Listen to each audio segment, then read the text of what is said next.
E hoje nós vamos pensar num assunto assim, talvez bastante falado, discutido, sobre como é que a gente deve entender essa questão de milagre, a hora do milagre. Parece que as pessoas encontrarem aí uma perspectiva bem adequada sobre essa questão, às vezes é um milagre, né, de tão complicado que às vezes parece esse assunto. Eu queria convidar você a acompanhar comigo o texto de Atos dos Apóstolos, capítulo 9, começando aí com o primeiro versículo, onde a Bíblia diz o seguinte: enquanto isso, Saulo ainda respirava ameaças de morte contra os discípulos do Senhor.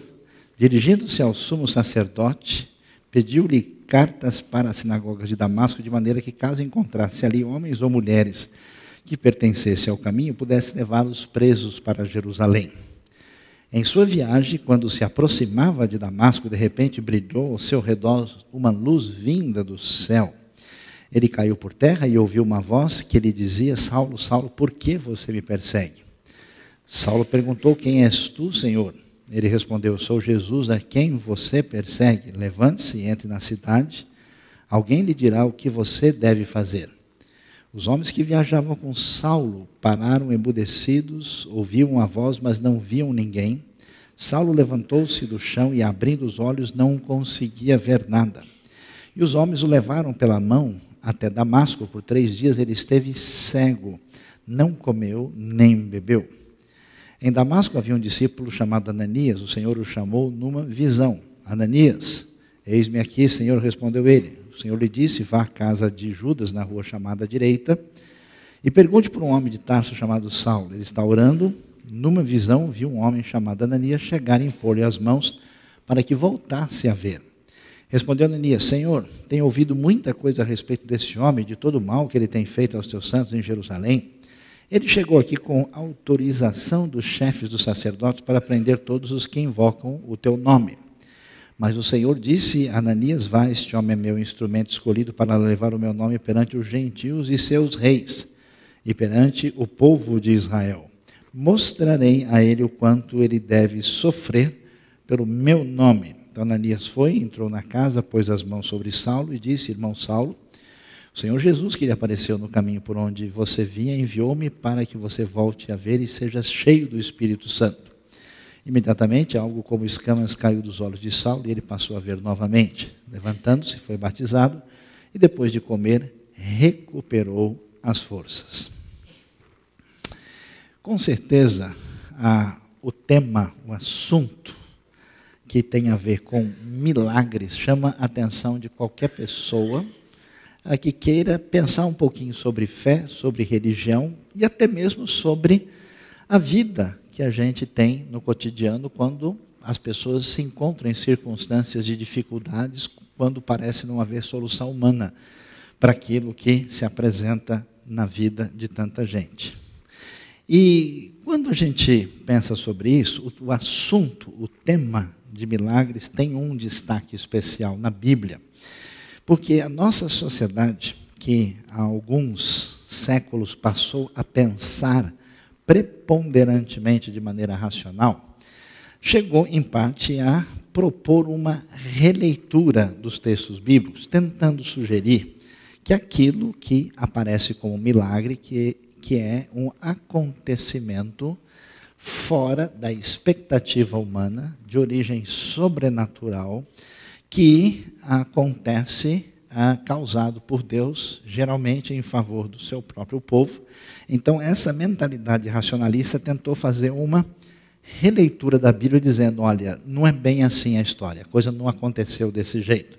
Então, não é difícil a gente lembrar, por exemplo, de tentativas de explicações que ganharam uma notoriedade internacional a partir de um livro, originalmente chamado Die Bibel hat doch recht, e a Bíblia tinha razão, de um estudioso chamado Werner Keller, que disse o seguinte: tudo que aconteceu na Bíblia aconteceu mesmo, foi de fato verdade, mas não foi milagre de jeito nenhum. Por exemplo, o Mar Vermelho se abriu, né? Se abriu, mas não é que ele se abriu porque Deus fez qualquer coisa diferente, é que Chegou o momento em que a maré baixou, as águas foram diminuindo razoavelmente, ficou raso. O povo de Israel, conhecedor e assim extraordinário, né, através dos seus cursos no deserto sobre marés locais, correu e conseguiu passar aquela multidão em tempo, e os egípcios chegaram atrasados, e quando eles foram entrar, a água então pegou todo mundo, e isso é o tipo de explicação que a gente pode dar. E várias tentativas de explicar aquilo que é apresentado na Bíblia de maneira milagrosa, foram apresentadas através da história, tentando fazer com que toda a experiência de fé, toda essa relação com o sagrado pudesse ser lida de maneira racional.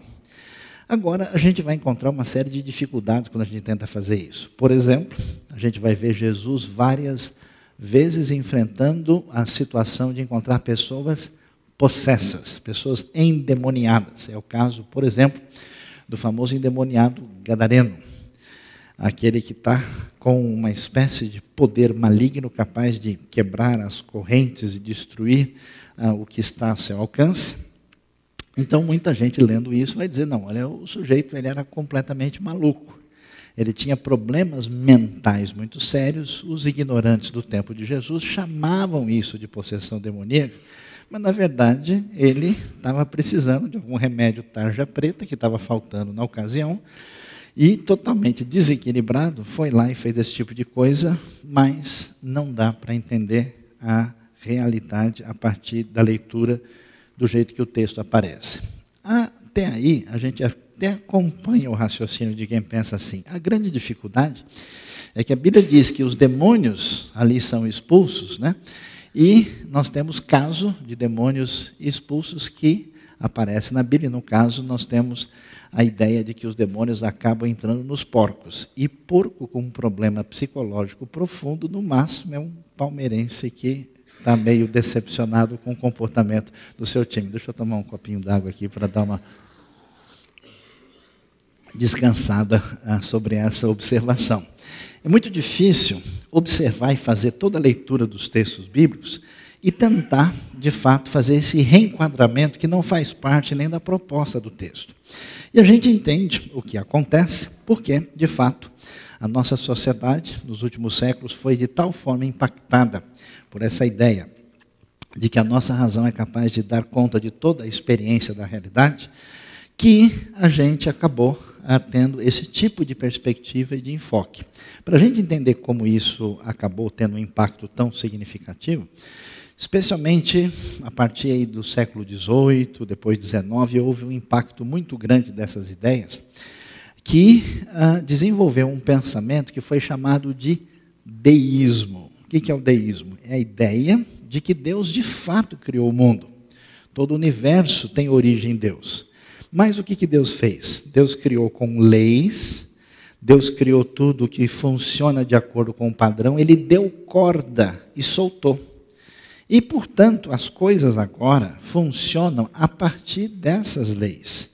E Deus não interfere. Ele está de férias, foi viajar, deve estar em alguma constelação distante, talvez lá não pegue e-mail, não dê para resolver certas situações, e nós estamos numa condição de refém de um universo que funciona dentro de uma realidade assim de intervalo fechado, com regras de causa e efeito, e se a gente acertar aqui tudo bem, se não acertar, não existe interferência externa, ou seja, não existe milagre, porque essa é a explicação que se dá. A perspectiva bíblica, a maneira de raciocinar da Escritura, que é uma maneira teísta de pensar, diferente desse deísmo, não tem sintonia com essa ideia. A Bíblia deixa bem claro que Deus é poderoso, que Deus não só é criador, como Ele é provedor, como Ele é sustentador, que esse universo está na sua mão e, portanto, faz sentido a oração, faz sentido aquilo que a Bíblia tantas vezes apresenta como uma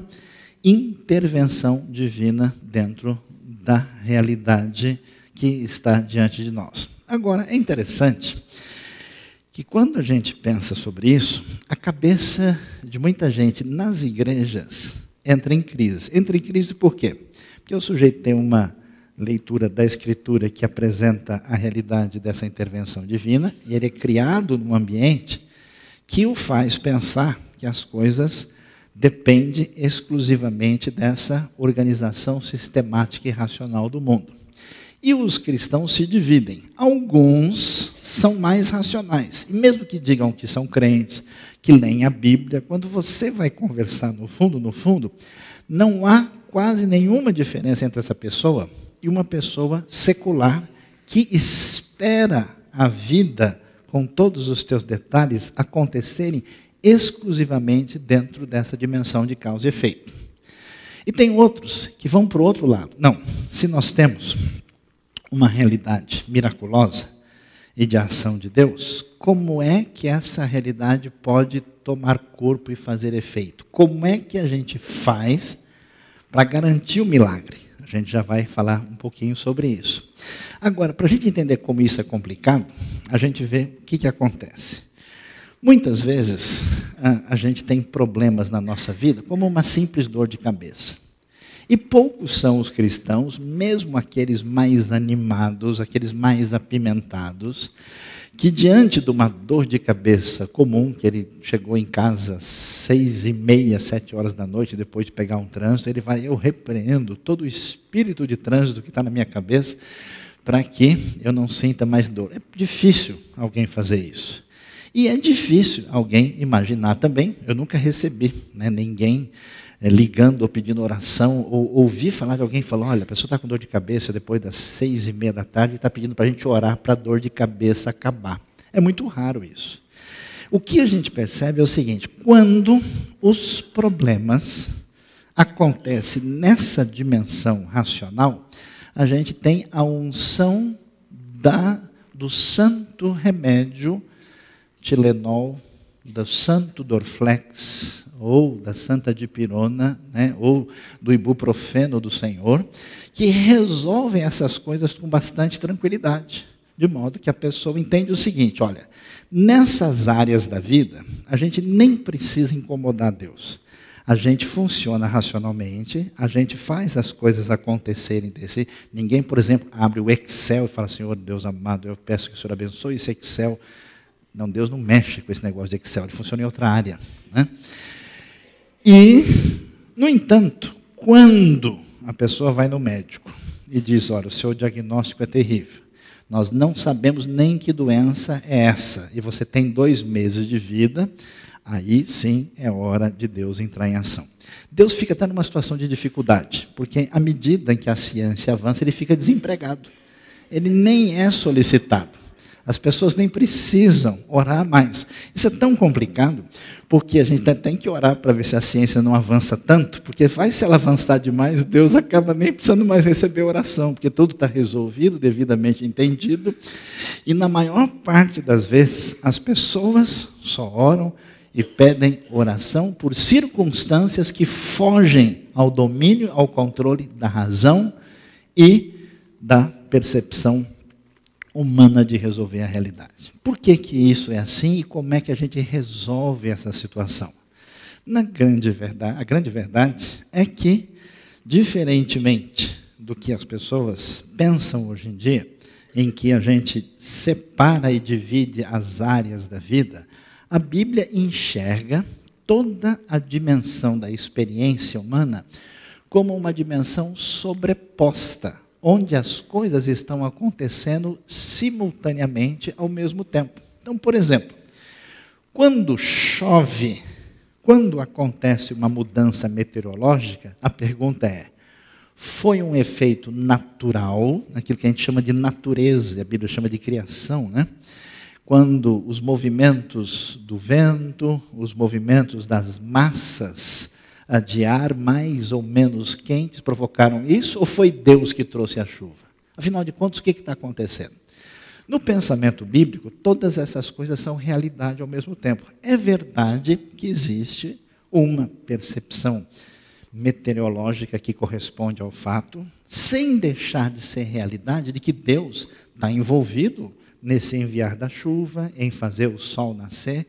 Uma coisa não exclui a outra. Não existe uma dimensão onde uma realidade exclui a outra, como se a gente pudesse ter universos distintos, onde a razão explica, então Deus não tem mais papel.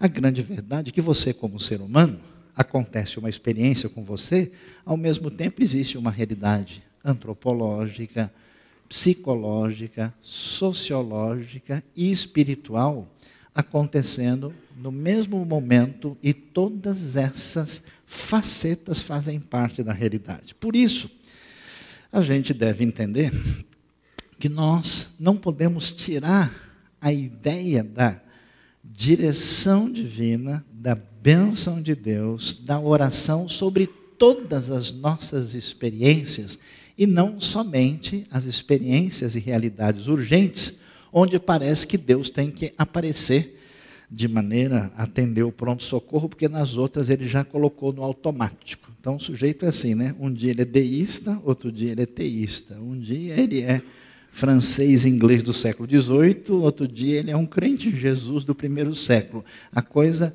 não funciona dessa maneira. A Bíblia vai nos apresentar uma realidade de que Deus é o Senhor sobre tudo. Ele é o Senhor da história, Ele é o Senhor, portanto, do tempo, Ele é o Senhor do espaço. E, surpreendentemente, quando nós relemos a Escritura, nós não vamos encontrar aquilo que muita gente imagina, que todo texto bíblico está falando de milagre e intervenção sobrenatural. Aliás, a Bíblia fala mais sobre dinheiro do que sobre oração, por exemplo. A Bíblia fala de muito mais sobre coisas que fazem parte do cotidiano do que sobre realidades que a gente chamaria de metafísica ou fora da experiência humana. Então é interessante, por exemplo, ver que, apesar de ser verdade, todos os fatos milagrosos apresentados na palavra, você vai ver vários momentos da história humana onde esse milagre divino não aparece. Quer ver que coisa impressionante? Deus libertou o povo do Egito. 430 anos de escravidão. A pergunta é, onde é que Deus estava durante os 430 anos? Por que os milagres não aconteceram durante esse período? Será que demora tanto para preparar um milagre assim? Deus podia fazer um curso na FGV de aceleração de milagres e fazer com que os seus projetos pudessem funcionar de uma maneira pragmaticamente mais integrada com as últimas descobertas no mundo gerencial e administrativo? Então, a gente vai descobrir que nós temos claramente a ideia de que em certos momentos da história da redenção, da salvação, aconteceram milagres intensos. Quando?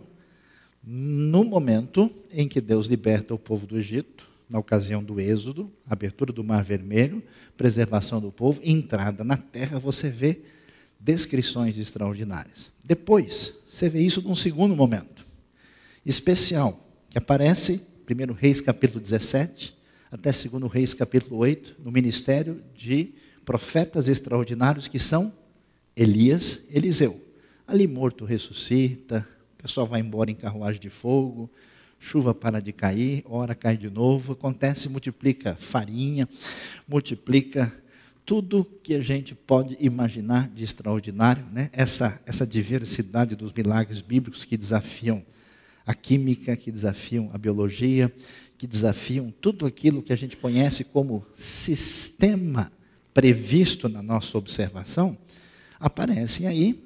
E depois, o terceiro momento acontece quando Jesus vem como o Deus encarnado, o Messias, e logo depois, por meio dos seus apóstolos na igreja primitiva.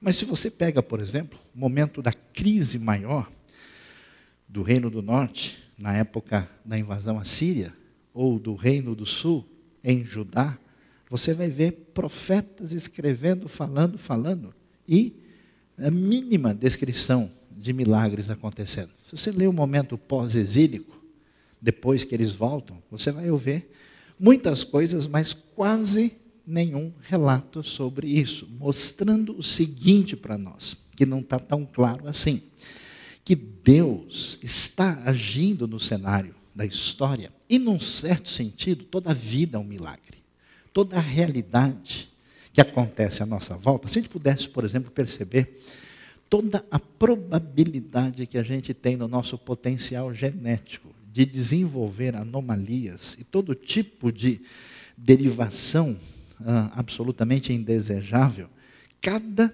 pessoa que funciona nesse mundo é um milagre da parte de Deus.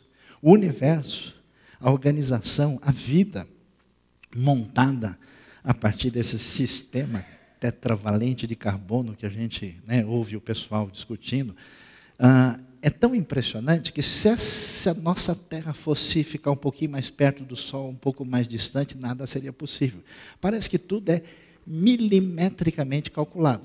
Qual é a diferença? É que para essas coisas, nós estamos acostumados a ter a previsão de observá-las no nosso cotidiano. A nossa leitura limitada, pequena, racional, as compreende, as interpreta assim. E quando surge alguma coisa que não está na agenda, quando surge alguma coisa fora da nossa expectativa, a gente, olha, puxa, agora Deus existe. Deus tem todo o poder, controla todo o universo, age dentro daquilo que a gente pode esperar e dentro daquilo que a nossa cabeça não consegue entender. Mas Ele é o Senhor da história, Ele é o Senhor do tempo, Ele é o Senhor de toda a administração da sua ação sábia e soberana sobre o universo. Quando a gente entende assim, a dimensão fica um pouquinho mais ampla e mais clara. Não é verdade, que se a gente observar uma coisa diferente do esperável, aí sim eu vou acreditar mais em Deus. Aí sim eu entendo que essa realidade cristã ou espiritual tem valor. A coisa não funciona dessa maneira, não é bem assim. Pensando sobre isso, entendendo essa realidade, portanto, a gente tem que escapar de dois caminhos perigosos. O caminho, conforme a gente está observando, é de limitar a compreensão de Deus à mera ética, a meros princípios de condução da vida, não acreditando de fato que Deus pode surpreender a realidade agindo de um modo inesperado. Por isso, uma pessoa que é discípulo de Jesus, que segue a Jesus, seguramente não só deve crer em milagres, é muito mais difícil imaginar como é que Deus criou o universo do que Ele curou uma pessoa de um câncer. É muito mais complexo, e quase todo mundo admite que Deus criou o mundo, mas às vezes tem dificuldade de admitir uma coisa muito mais simples. Então, nessa perspectiva, não é possível alguém ser discípulo de Jesus sem esperar, imaginar que Deus, o Deus da Bíblia que está agindo na nossa vida, é um Deus vivo, é um Deus real, é um Deus que responde a oração. A nossa expectativa é positiva, a nossa expectativa é cheia de esperança, a nossa expectativa não pode reduzir a fé a uma mera compreensão racional da realidade. Então, é muito interessante, chega a ser até uma expressão assim estranha, que aqueles que creem em Cristo devem ser pessoas que tenham fé. Lógico que isso deveria estar absolutamente sintonizado. Mas se é perigoso alguém transformar sua experiência cristã de uma maneira onde aquilo que não é racional e compreensível não tem lugar, existe um outro perigo absolutamente complicado que significa a manipulação do sagrado ou a manipulação do milagre. É impressionante como a gente ouve um monte de gente falando de milagres que, na verdade, nunca aconteceram. Que se trata de uma percepção equivocada, que se trata de uma realidade que é facilmente compreendida de uma outra maneira. Eu acho impressionante como nós encontramos assim diversos testemunhos comuns de milagres light. Eu estava com uma dor no pescoço aqui, o irmão orou, a dor sumiu. Que beleza, puxa, glória a Deus. Mas é difícil ver o sujeito, tinha uma perna só, o irmão orou aqui, a outra cresceu. Então, olha que coisa maravilhosa. Eu tinha um olho só, o outro é de vidro. Acabou a oração, surgiu aqui. Eu vou até orar menos, senão surge um terceiro, e aí vai ser complicado com 3, como é que eu vou fazer? É difícil encontrar uma série de coisas extraordinárias de fato, enquanto pessoas tentam desenvolver fórmulas, mecanismos quase que mágicos de pretensas manipulações de milagres que, em grande parte, não se evidenciam. Então, hoje nós temos, especialmente nessa religiosidade popular mais multiplicada mais recentemente, nós temos maneiras de declarar, de determinar, de criar fórmulas específicas para dizer que as coisas são assim e vão acontecer. A pessoa confirma, fala, diz, aquilo não acontece, vamos assim dizer, fica por isso mesmo.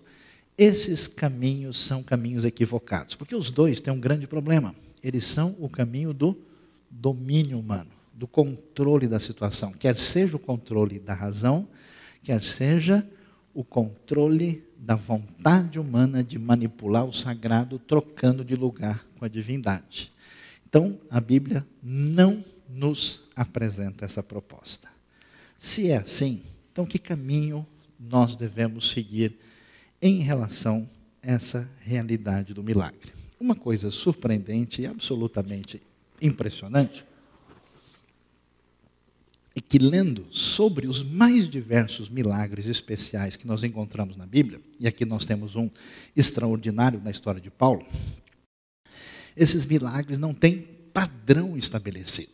Às vezes, por exemplo, esses milagres são grandes ações poderosas de Deus em favor do seu povo. Então, vamos dizer, são milagres mais universais, grandiosos. Deus vai lá e age e faz o que faz para libertar, por exemplo, o povo do Egito.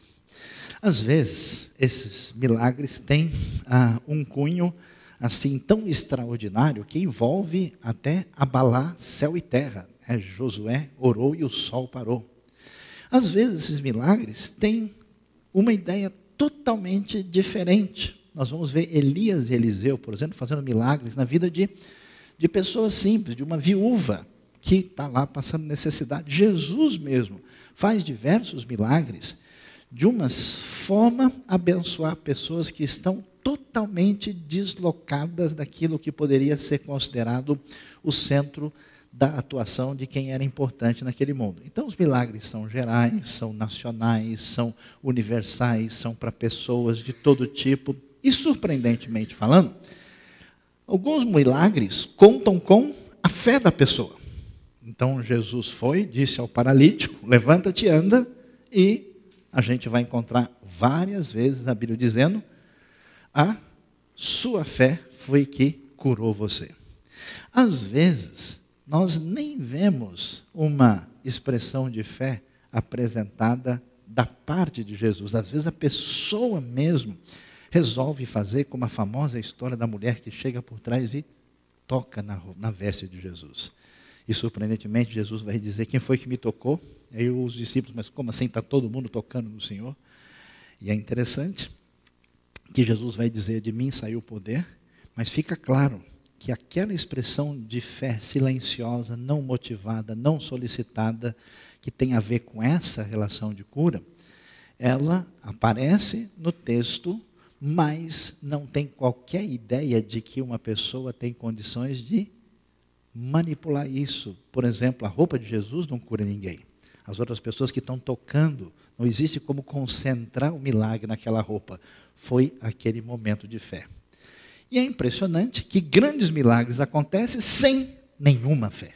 Por exemplo, conversão de Paulo. Se tem alguém que não tem nenhuma fé em Jesus, é exatamente o rabino Shaul. Saulo, o fariseu, extremamente ligado à sua tradição religiosa, ele não tem nenhuma expectativa, nem qualquer ideia. E é impressionante que alguém pode dizer, não, mas a igreja estava orando por ele. As pessoas tinham fé. A igreja não acredita em nada. Quando Paulo se converte, o pessoal, para aceitá-lo, demora um tempão. Aqui nós vemos um milagre atrás do outro na história.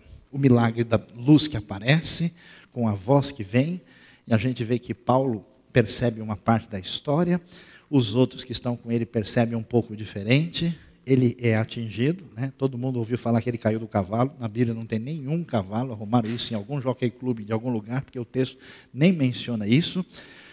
Paulo acaba sendo curado e Deus aparece aí, a pessoa de Cristo Jesus, numa visão a Paulo, fala para ele encontrar o Ananias, e quando o Senhor Jesus fala com Ananias, ele diz, olha, você vai encontrar Paulo. E Ananias fala, Senhor, o senhor tem certeza? Eu sei que o Senhor é o Jesus, mas deixa eu dar a ficha do rapaz. O senhor não conhece, o senhor não sabe bem com quem nós estamos lidando, esse cara é complicado. Não tem, né? O Ananias não vai falar, oh glória, aleluia, o maior perseguidor se converteu, vamos fazer uma festa, que nada. Ele avisa Jesus de quão perigoso é Paulo. Quem sabe Jesus não está informado e precisa prestar atenção aos conselhos maravilhosos do Ananias. Então, o Senhor estabelece todo o caminho, mas não há nenhum sinal de expressão de fé. Por quê?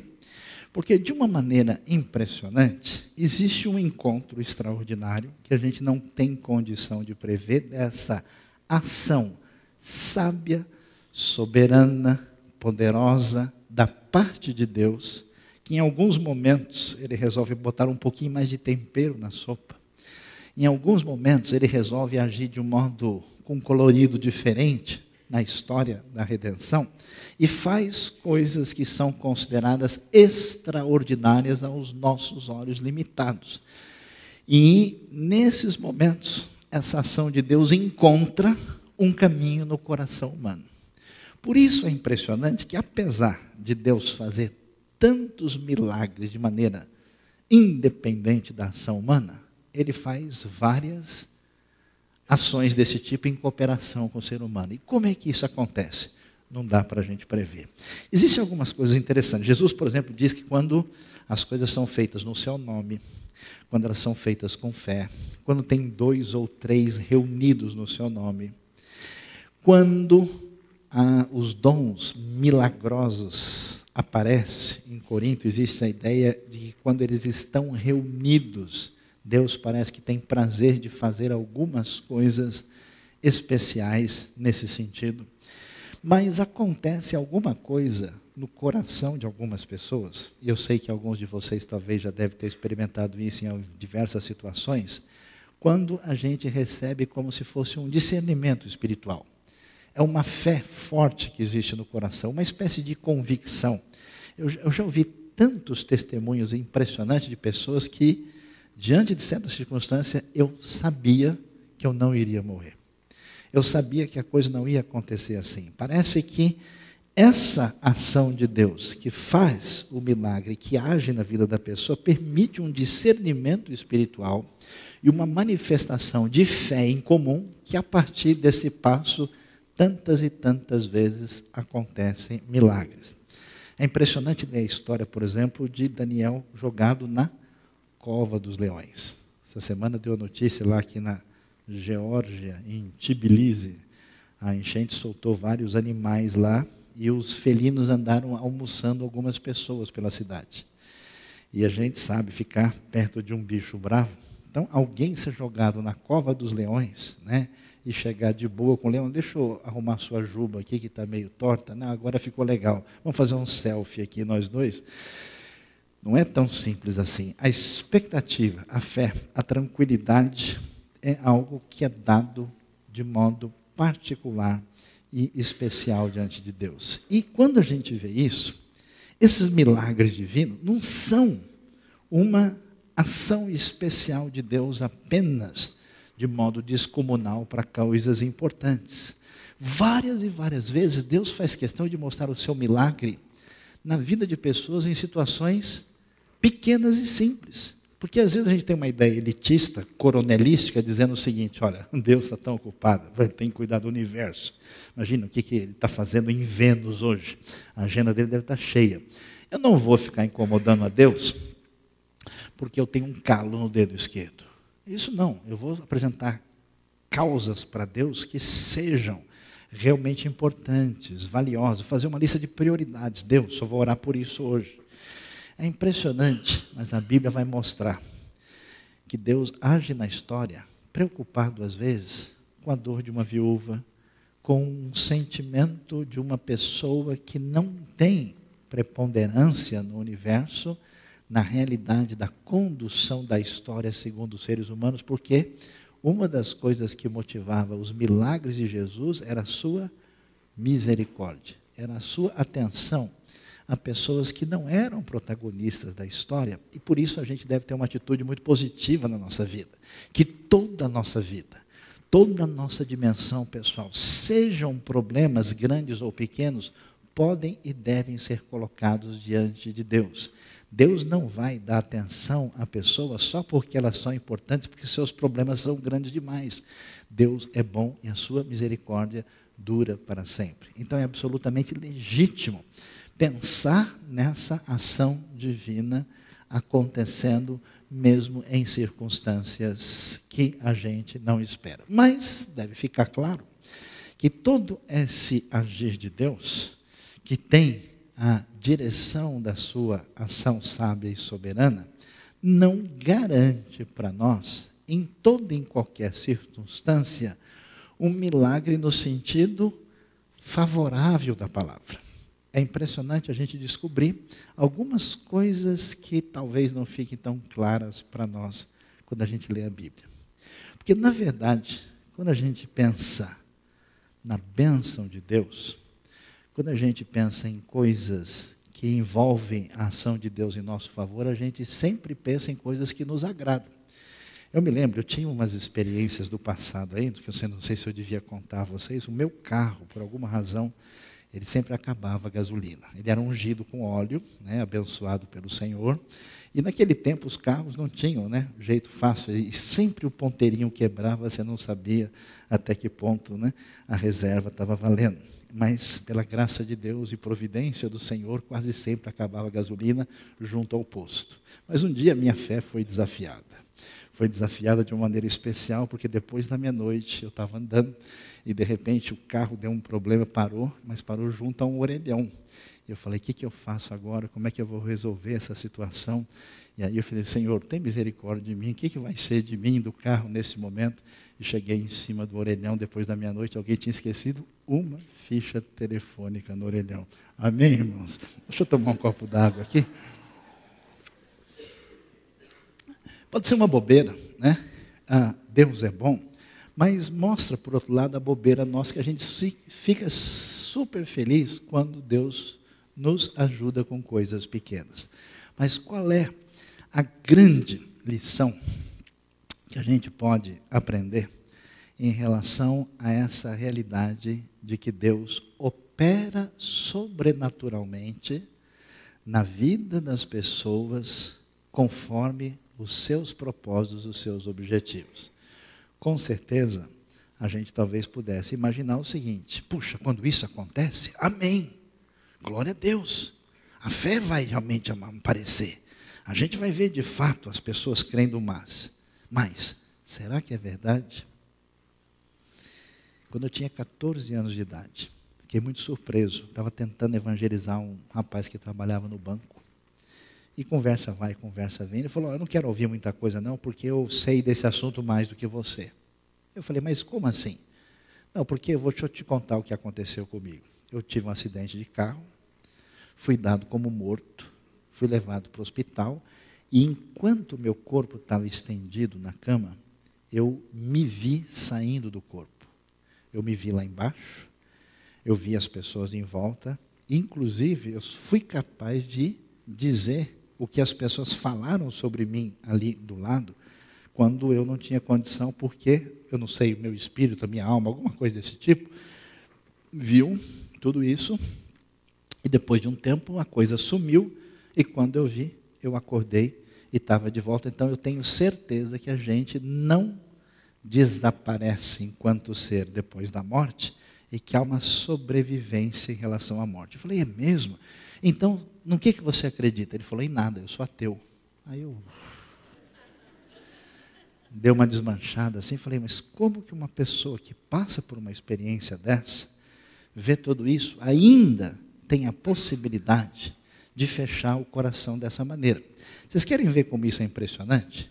Em João, capítulo 12, nós vamos ver a história absolutamente, na verdade, contada no capítulo 11, mas depois, quando a gente vê o desdobramento da história no capítulo 12 de João, nós vamos ver o milagre impressionante da ressurreição de Lázaro.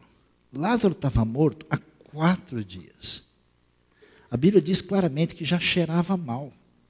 Então, se tinha uma situação que ninguém precisava questionar, foi a ressurreição de Lázaro. No entanto, os religiosos dos dias de Jesus agiram de que maneira? João 12, verso 9 em diante, a Bíblia diz que, enquanto isso, uma grande multidão de judeus, ao descobrir que Jesus estava ali, veio não apenas por causa de Jesus, mas também para ver Lázaro, a quem ele ressuscitara dos mortos. Assim, os chefes dos sacerdotes fizeram planos para matar também Lázaro, pois por causa dele muitos estavam se afastando dos judeus e crendo em Jesus. É impressionante que diante de toda a evidência, o pessoal agora quer matar Lázaro. Você já imaginou uma situação dessa? Então, ao contrário do que a gente imagina, a força da fé, a confiança em Deus e a dependência de Deus não aumentará diante de contemplação de milagres. Por quê? Porque sempre haverá o fato em si acontecido e sempre haverá uma disposição no coração de entender o que está acontecendo. Eu já vi pessoas que viram gente possessa por espíritos maus. Eu já vi pessoa que foi testemunha, de certa forma, até de um milagre, mas nem por isso a pessoa abriu o seu coração, preferiu defender-se a si mesmo, seu jeito de vida. A manifestação do milagre não garante a fé, porque a fé vem pelo ouvir, e ouvir a palavra de Deus. Bem-aventurados que não viram e creram. Então, isso não é como muita gente imagina. Agora, a última coisa, que é a segunda final que eu quero reforçar para a gente, é que, como a gente mencionou, a gente sempre pensa em milagre como uma coisa boa e agradável de Deus para abençoar a nossa vida. E de fato é verdade. Mas como é que funciona isso? É impressionante que aqui Deus age, muda a história da fé, muda a história do cristianismo, interferindo diretamente na vida de Paulo, muda todo o cenário, faz milagres assim, um atrás do outro. E nesse contexto, Deus vai falar uma coisa talvez surpreendente e inesperada. Ainda dá tempo de você ir embora, para você não ficar chateado e dormir tranquilo essa noite. O texto vai nos dizer, no versículo 15, quando o Senhor diz a Ananias, que Paulo é um instrumento escolhido para levar o nome do Senhor Jesus perante os gentios, seus reis, perante o povo de Israel. E aí no verso 16 ele diz, mostrarei a ele o quanto ele deve sofrer pelo meu nome. Então a grande dúvida que surge, que a gente nunca imaginou, é que a gente sempre pensa que Deus vai mover céu e terra para fazer cosquinha na nossa barriga. Que Deus vai mexer os pauzinhos lá na frente para a gente ganhar mais dinheiro e para a gente poder passar férias no Caribe. Para a gente ficar tranquilo, para a gente ficar, com uma casinha branca de varanda, um quintal e uma janela só para ver o sol raiar. E que Deus vai fazer as coisas para mimar a gente. Falou, e aí, gostou? Lindo. É impressionante, mas é surpreendente. Deus faz milagres para mostrar o seu poder. Deus faz milagres para que a glória que Ele merece seja devidamente reconhecida. Os salmos cantam isso o tempo todo, porque Ele fez maravilhas, nós estamos glorificando o seu nome. Deus faz milagres, motivado pela sua misericórdia, suavizando e atingindo pessoas, livrando-as da dor e do sofrimento em momentos tão complicados. Mas quem poderia imaginar que Deus age poderosa e milagrosamente na vida de pessoas para causar sofrimento nessas pessoas, para causar dor? A gente acha que com o sofrimento que a gente teve, que não teve explicação, a gente acha que a situação que parece ter sido abandono e distanciamento de Deus, e que às vezes a gente fica até culpado, vai ver que eu não orei direito, se eu tivesse orado mais tinha acontecido. Como se Deus pudesse ser manipulado, e Ele realmente não soubesse o que está acontecendo. É tão impressionante descobrir que a história fundamental do crescimento da fé em Cristo Jesus, com a visita extremamente milagrosa de Deus na vida de Paulo. De antemão, Deus diz, olha, ele vai passar por experiências terríveis para divulgar o meu nome. É igual a profecia de Ágabo, o dono desse cinto aqui, ó, vai para Jerusalém, e lá ele vai ser preso. E o pessoal, não, de jeito nenhum, como assim? Então você não vai. E Paulo sabia o quanto era importante sofrer pelo nome do Senhor. Ao ouvir isso a gente pensa, mas por que razão um negócio desse? Será que Deus tem esse lado masoquista, assim, que quer botar espinho no seu caminho para ver você chorar de dor e falar, Deus, tira aqui para mim? Por que que as coisas acontecem assim? É porque na nossa infantilidade, a nossa falta de amadurecimento, a gente acha que milagre mesmo é quando as circunstâncias são modificadas para que a gente, de alguma forma, tenha mais tranquilidade e bem-estar na vida. A gente fica surpreso e extraordinariamente bem motivado quando a gente vê as coisas em volta acontecendo, para que a gente, de fato, diga, puxa, Deus é maravilhoso. Mas talvez o maior milagre de todos não seja a mudança das circunstâncias, seja a mudança da nossa vida. Há pessoas, e é difícil isso acontecer, mudança real na vida das pessoas é muito difícil e raro. E dificilmente isso acontece sem o desafio que Deus estabelece para que, numa situação de luta, sofrimento e dificuldade, a gente cresça de verdade, a gente aprenda o que é depender dele, e aí o milagre maior acontece. Eu tenho visto várias pessoas abençoadas na vida. Pessoas que a gente sente isso no brilho dos olhos. A gente sente no canto da lágrima vertida numa mistura de alegria com uma santa tristeza espiritual. Gente que foi trabalhada por Deus. E raramente isso acontece sem que Deus diga, eu vou fazer um grande milagre para incomodar meu filho, minha filha, para que ele seja, de fato, uma pessoa diferenciada e atingida por aquilo que realmente vale a pena na vida. Deus abençoe nossa vida, Deus abençoe o nosso coração, Deus nos surpreenda com coisas boas e com milagres inesperados que a gente não tem como explicar, só tem que dar glória. Deus faça da nossa vida um caminho de bênção para todo mundo, mas que o grande milagre, que é a transformação valiosa que surge dentro da gente por causa da graça de Deus e pelas experiências duras, como as de Paulo, que isso seja a maneira como Deus venha de fato nos fazer honrá-lo da melhor maneira possível.